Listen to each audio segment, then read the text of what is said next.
The slow drip of news on Dan Wootton's scandal from Byline Times has been immensely satisfying.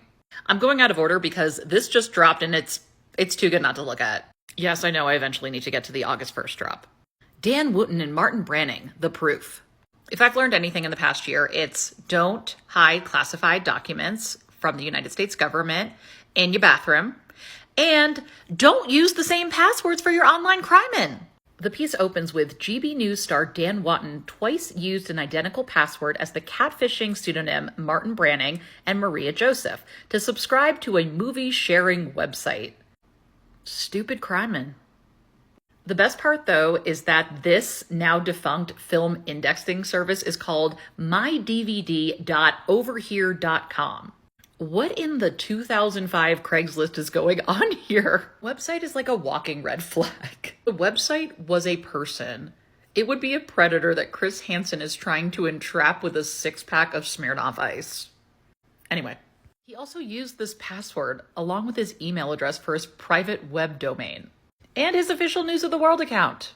For reference, quote, they were leaked and published on a publicly available data breach directory in October 2018. According to Byline Times, all 4 of Dan Wootton's accounts that have this 8-character password is very unusual. They bring in a PhD specialist in mathematical prediction modeling who was like, the chances of Branning and Joseph having this password are 0.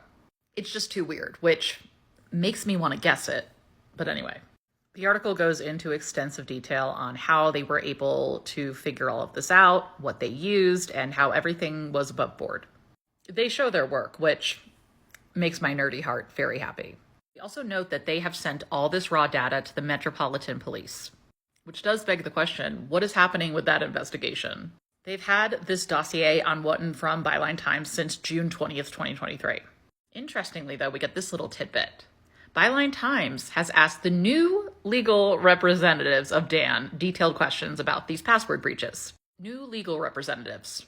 To go back to Camilla Tominey's newsletter yesterday, this all wasn't newsworthy, and the fact that Dan Wootton's Daily Mail column has been paused, but Omid Scobie not renewing with Yahoo to pursue other projects was.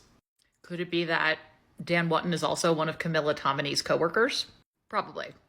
But pay attention to these developments. Because while I'm still not convinced everyone is just hoping that they can wait this out and the public outrage will subside and it'll become a non-story, we are seeing little movements. Legal representation changing, his Daily Mail column on pause, more to come.